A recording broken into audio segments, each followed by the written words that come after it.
Muy buenas tardes. Un saludo especial a la Corte Constitucional, a la señora Presidente de la Sala Especial de Seguimiento, magistrada Natalia Ángel Cabo, la Ministra de Educación Nacional, Aurora Vergara Figueroa, la Viceministra para el Diálogo Social de la Igualdad de los Derechos Humanos, Lilia Clemencia Solano Ramírez, al Viceministra de Desarrollo Rural, Lilia María Rodríguez, a la directora de la Unidad Administrativa Especial para la Atención Integral de las Víctimas, María Patricia Tobón Yagarí, al representante del Alto Comisionado de las Naciones Unidas para los Derechos de los Refugiados, Mireille Girat, magistrados y funcionarios de la Corte Constitucional,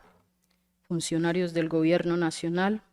Un saludo muy especial a los líderes, lideresas, consejeros, coordinadores y representantes de las diferentes organizaciones de pueblos étnicos, afrocolombianos, raizales y palenqueros, indígenas y rom que nos acompañan. Un saludo a los medios de comunicación y desde aquí, por supuesto, un saludo a Colombia.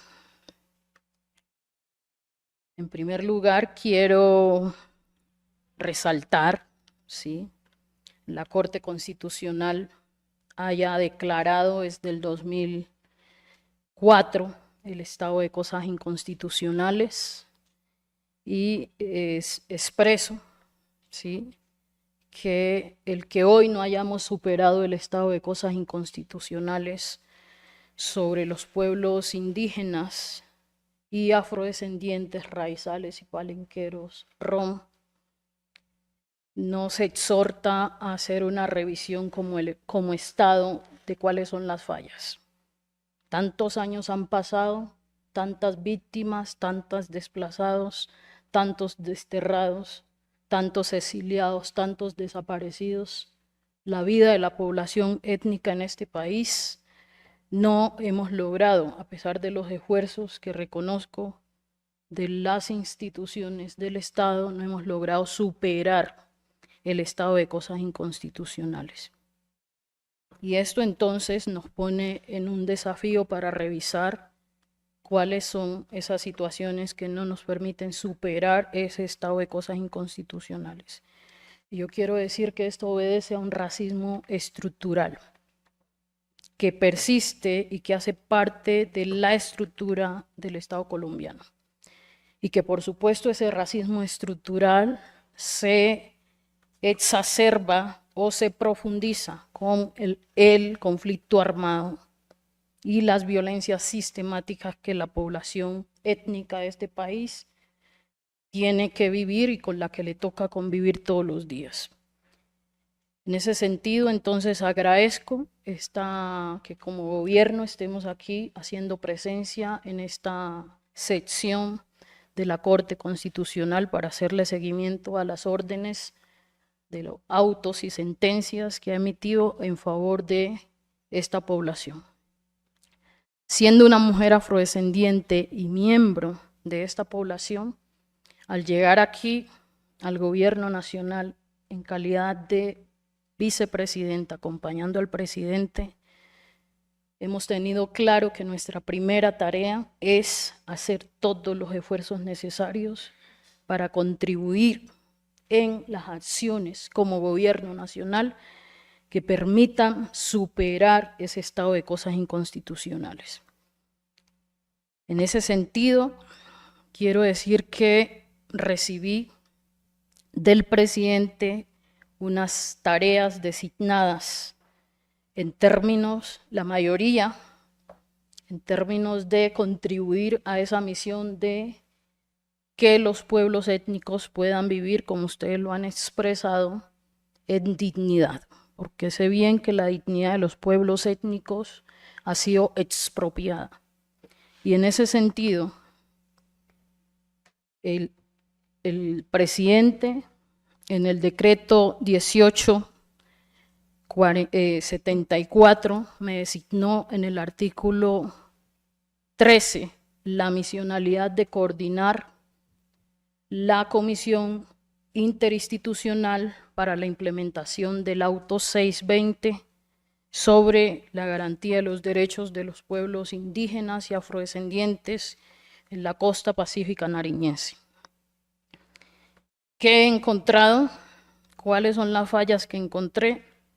En primer lugar, encontramos una desarticulación y ausencia de coordinación interinstitucional que dé respuestas integrales a esa situación.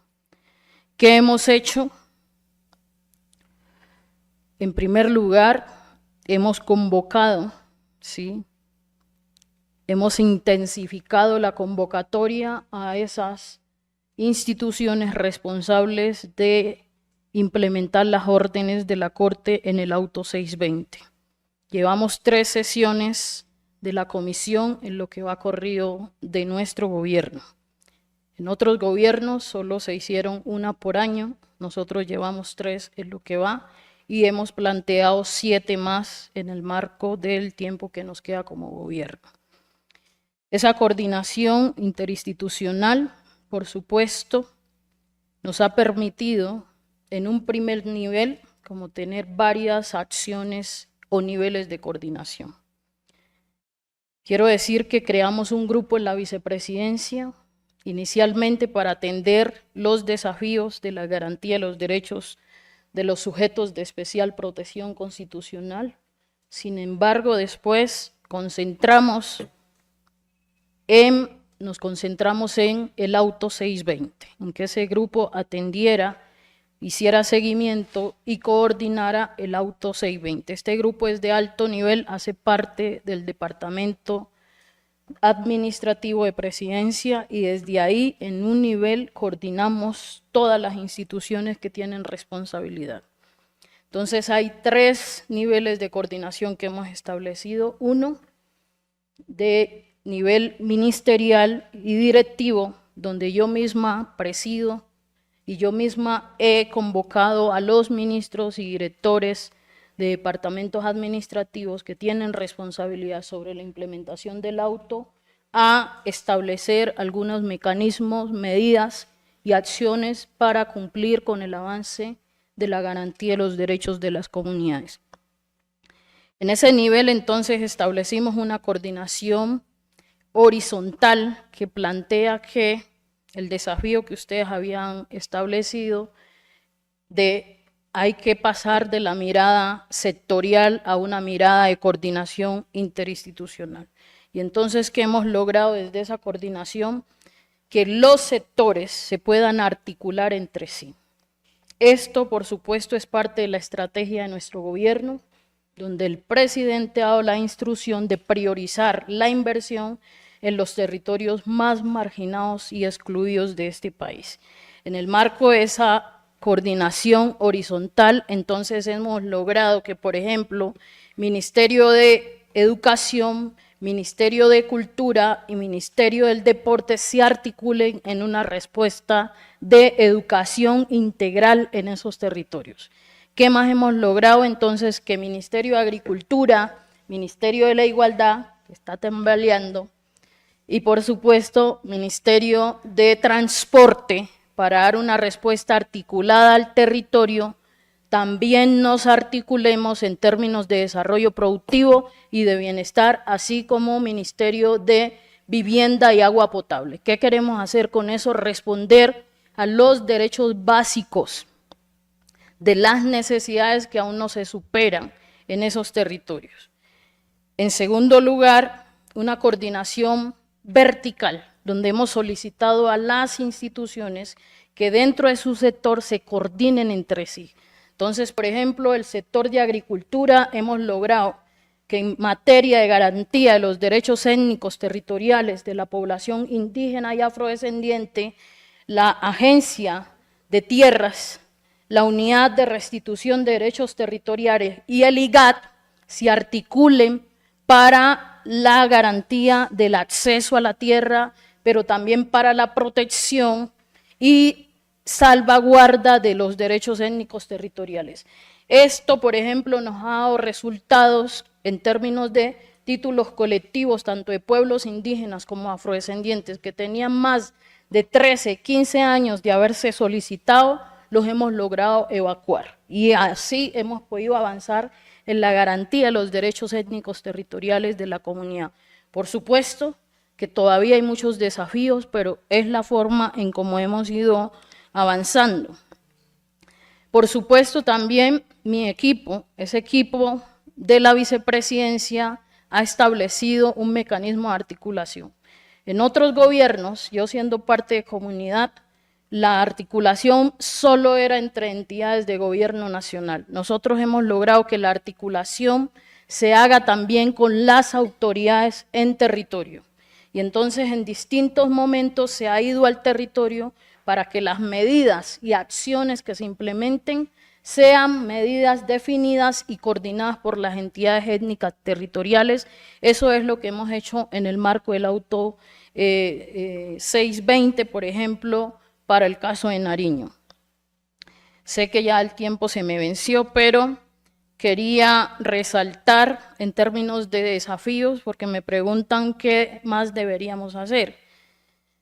Yo creo que un desafío grande que tenemos es tener un trazador presupuestal específico que dé cuenta y que atienda en términos económicos las demandas, los desafíos para la garantía de los derechos de la población étnica. ¿Qué más deberíamos hacer? Yo quiero respetuosamente solicitarle a la Corte Constitucional que apruebe la batería de indicadores de goce efectivo de derechos con enfoque diferencial étnico que responda a una mirada territorial y cultural. Eso yo creo que es una situación, si ustedes aprobaran eso, nos permitiría, respetuosamente, nos permitiría avanzar de mejor manera para tener medidores de los impactos que estamos generando con las políticas que avanzamos como gobierno nacional. También quiero exhortar a la Corte Constitucional a que integre a las comisiones de articulación para la implementación de los autos y sentencias en el marco del estado de cosas inconstitucionales a otros sectores del Estado. No es suficiente la articulación solo del sector ejecutivo. Se hace necesario, por ejemplo, que otros sectores, como es la Fiscalía General de la Nación, podamos articular, porque a veces en términos de respuesta, por ejemplo, de seguridad y de garantías de acceso a la justicia para los pueblos étnicos, ahí nos quedamos cortos. Entonces es necesario que se articule con otras instituciones. Creo que es necesario que estas órdenes de la Corte también articulen al Estado. No es suficiente solo dar órdenes a la articulación del sector ejecutivo. Necesitamos articular con otros sectores para dar una respuesta de Estado. Y una respuesta de Estado es una respuesta que integre a todos los sectores del poder público. Simplemente quiero resaltar de lo que hemos avanzado, que me parece importante. Después de 30 años estamos avanzando en la reglamentación de la Ley 70 del 93. Después de un largo desafío de las comunidades en el Pacífico, estarnos solicitando el cambio, entendiendo que el Pacífico es de los territorios más desiguales e inequitativos, logramos colocar en el Plan Nacional de Desarrollo un artículo, el 290, para crear la política pública de desarrollo integral para la región del Pacífico. Y por supuesto, sabemos que este estado de cosas inconstitucionales obedece a una situación de profunda inequidad y desigualdad. Y por eso desde campaña propusimos la creación del Ministerio de la Igualdad y la Equidad, que al interior en su estructura creó un viceministerio de la Igualdad y la Equidad para pueblos étnicos y campesinos que nos ayude a superar desde ese lugar el estado de cosas inconstitucionales.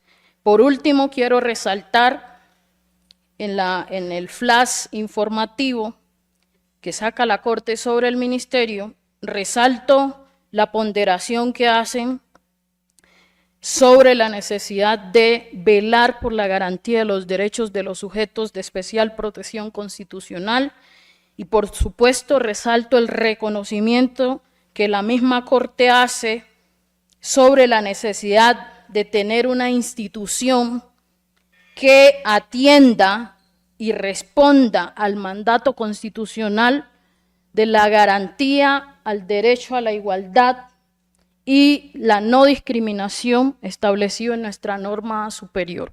Muchas gracias, magistrados de la Corte Constitucional, y esta es nuestra presentación como Gobierno Nacional.